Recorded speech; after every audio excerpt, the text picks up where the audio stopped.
বিয়ে করার পর বাসর ঘরে যাইবা, কি করবা বাসর ঘরে গিয়া? যুবক তুমি বিয়ে করবা, এক নম্বরে দেখবা দিনদারি আসেনি। দিনদারি থাকলে আলহামদুলিল্লাহ, টাকা পয়সার দরকার নাই, ক্ষমতার দরকার নাই, সুন্দরী না তাও দরকার নাই, দিনদারি আছে, এরপর টাকা পয়সাও আছে আলহামদুলিল্লাহ, দিনদারি আছে এরপরে ক্ষমতা আছে আলহামদুলিল্লাহ, দিনদারি আছে এরপরে মেয়েটা সুন্দরীও, নূরুন আলা নূর, কিন্তু সব আছে দিন নাই, কিছুই নাই।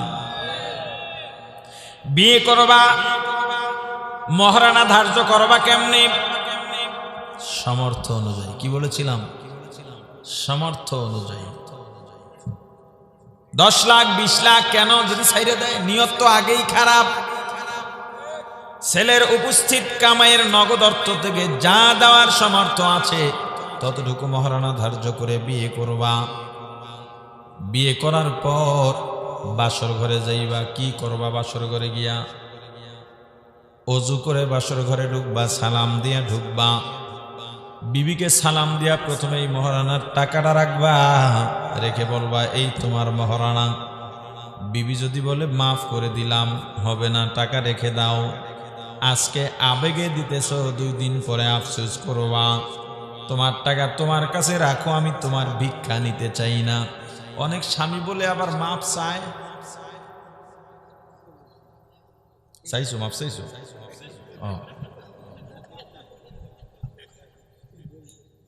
মহারানা মানছিলাম 10,000 টাকা, মাফ আর চামু কি? আব্বাই আগেই পকেটে দিয়ে দিস। এই 10,000 আমার তো ছিল না, সংসার তো এখনো আছে আলহামদুলিল্লাহ। মেয়েও কয়দিন পর বিয়া দিব।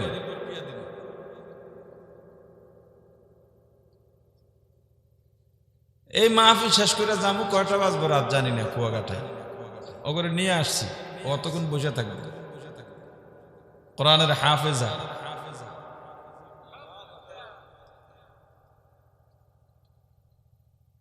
তো আমরা এই বেশি কাবিন মানলাম, আমি অসুখে আছি নাকি?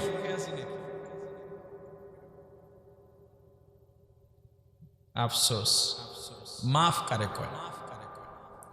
আপনাকে একজন একটা জুতা দিয়া বাড়ি দিছে, এলাকার কোন ছোট ছেলে আপনার গালে জুতা দিয়ে বাড়ি দিছে, সালিশ বসছে, আপনার মনে কষ্ট আছে না? সালিশে ওকে 100 বেত্রাঘাত করা হয়েছে। এরপর বলে পাদরে মাফ চাইছে। আপনি বলেন যা মাফ করে দিলাম। আপনি বলেন তো অন্তর থেকে, এই চাবুক মারলো, মাফ চাইলো, আপনিও বলেন মাফ করে দিন, আসলে কি পারছেন মাফ করতে? তো ওই মহারানার মাফ আর এই মাফের মধ্যে কোনো ব্যবধান নাই। বউ তো শরমে কইবে ঠিক আছে, প্রথম দিন বউরে তুই কইয়া ডাকেন কে? ডাকেন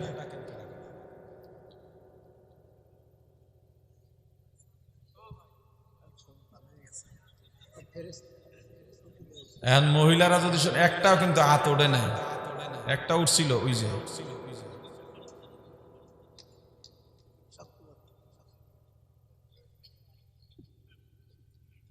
বউকে তুই বলে ডাকার চেয়ে ছোট লোকই আর কিছু নেই। এটা কোনো মানুষের আচরণ না। যারা তুই ডাকেন আর ডাকবেন না, তুমি ডাকবেন। কথা বলে না কি ঠিক?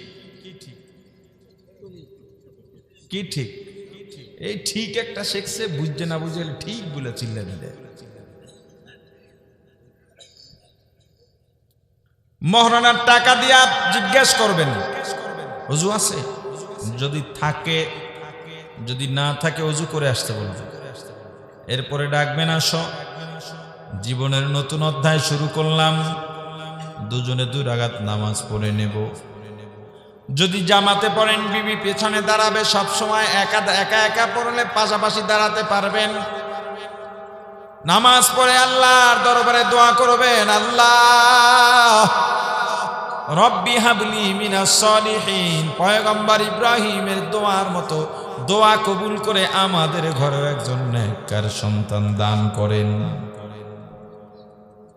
তাহলে আল্লাহ আপনাকে নেক সন্তান দেবেন। এর পরের দায়িত্ব তো বহু আছে, এই বিষয়ে আলোচনা করলে এতখানি কথা কই না। কইলাম বোনাস হিসেবে। পয়গম্বর ইব্রাহিম আলাইহিস সালাতু ওয়াস সালাম যখন আল্লাহর পক্ষ থেকে সুসংবাদ পাইলেন, আল্লাহ ইসমাইলকে দান করলেন, কি খুশি। 90 বছর বয়স, এতদিন সন্তানের মায়া বুঝেন নাই, মায়া কেবল লেগে উঠছে। আল্লাহ কয় পয়গম্বর সন্তান দিছে কে? আল্লাহ আপনি। তাহলে সন্তানের প্রতি মায়া কি আমার থেকে বেশি হয়ে গেল? না, আপনার মায়াই আমার অন্তরে বেশি। আল্লাহ বলেন প্রমাণ দাও। কেমনে? ছেলেকে, ছেলের মাকে মরুভূমিতে রেখে আসো। একবারও প্রশ্ন করেন নাই আল্লাহ কেন রাখবো, দিয়ে আসছেন। সেখানে আরো কত ঘটনা। এরপরে অনেক দূর চলে গেল। ফালাম্মা বালাগা মাহু সাইয়া, সন্তান যখন বড় হয়ে গেছে, বালেগ হয়ে গেছে, বাবার সঙ্গে চলাফেরা করতে পারে, আল্লাহ বলেন পয়গম্বর এত বছরে ছেলেরে দেখতে মন চায় না? এর মধ্যে একবারও জিজ্ঞেস করেন নাই, আল্লাহর কাছে জানতেও চান নাই ছেলের কথা? মনে আছে, বলেন নাই। আল্লাহ বলেন দেখতে মনে চায় না? আল্লাহ দেখতে মনে চায়, তো যাও দেখো, আর দেখার পরে জব করে দাও। কত কাছের হলে এইভাবে পরীক্ষা করতে পারেন আল্লাহ। এত বড় পয়গম্বর হওয়ার পরও নিজের বাবাকে বাঁচাইতে পারেন নাই। পয়গম্বর নূহ আলাইহিস সালাতু ওয়াস সালাম নিজের সন্তানকে বাঁচাইতে পারবেন না। ওরে আল্লাহর গোলাম, দুনিয়ার টাকা পয়সা, সম্পদ, দুনিয়ার ক্ষমতা, প্রতিপত্তি, আধিপত্য, সম্মান, বংশমর্যাদা কিয়ামতের ময়দানে কোনো কাজে আসবে না। কিয়ামত তো বহুত দূরের কথা। এই দুনিয়ায় আপনার সম্পদ কতটুকু কাজে লাগে, এই দুনিয়ায় আপনার সন্তান সন্ততি কতটুকু কাজে লাগে। আপনি লক্ষ লক্ষ টাকা জোগাড় করলেন, কামাই করলেন, কিন্তু আপনি কামাই করার পর নিজের জন্য কয় টাকা আপনার খরচ হয়? আগামীকাল 3 বেলায় কয় টাকার খাবেন? বছরে কয়বার আপনি জুতা নতুন কেনেন? বছরে কয়বার জামা কাপড়, কয় স্যুট নতুন বানান? কয়টাই বা পান, চা খান? সবই তো পড়ে থাকে আপনার জন্য। আর কত টাকা কাজে লাগলো রে আল্লাহর গোলাম? বাবা ব্যাংকার, ঢাকায়ও বাড়ি করলেন, নরসিংদীতেও বাড়ি করলেন, ব্যাংকে 1 কোটি টাকা। বাবা মারা গেছে, একদিন হয়ে গেল, লাশ দাফন কাফনের খবর নাই। সন্তান সম্পদের ভাগাভাগি নিয়ে দ্বন্দ্বে ব্যস্ত। এই কদিন আগের ঘটনা। শেষ পর্যন্ত এলাকার যুবকেরা মানবতার খাতিরে, যার কোনো টাকার অভাব নাই, তাকে ফ্রিজিং অ্যাম্বুলেন্সে রাখার জন্য এলাকার থেকে চাঁদা তুলেছে। দুনিয়ার সন্তান, দুনিয়ার টাকা পয়সা আপনার কোনো কাজে লাগে না, কিয়ামতের ময়দানেও কাজে লাগবে না। ওরে আল্লাহর গোলাম, কিয়ামতের ময়দান বড় কঠিন, বড় কঠিন। আল্লাহ বলেছেন ইমানদার মা বাবা বাদ দে, সন্তান বাদ দে, বিবি বাদ দে, টাকা পয়সার মায়াও বাদ দে, আগে ঈমান আন। ঈমান কি? 1 নম্বরে মুখে স্বীকার করা, ইকরার বিল লিসান। 2 নম্বরে তাসদীক বিল জিনান। 3 নম্বরে আমাল বিল আরকান। 1 নম্বরে মুখে স্বীকার করা, 2 নম্বরে অন্তরে বিশ্বাস করা, যেটা মুখে বলবো অন্তরেও বিশ্বাস করা লাগবে। 3 নম্বরে মুখের কথাটা কাজে পরিণত করে দেখাতে হবে। তুমি বললা নামাজ পড়া ফরজ, তুমি মুখের স্বীকারোক্তি দিয়া ইমানদার হয়ে গেছো, কিন্তু তুমি খাঁটি মুমিন হতে পারো নাই।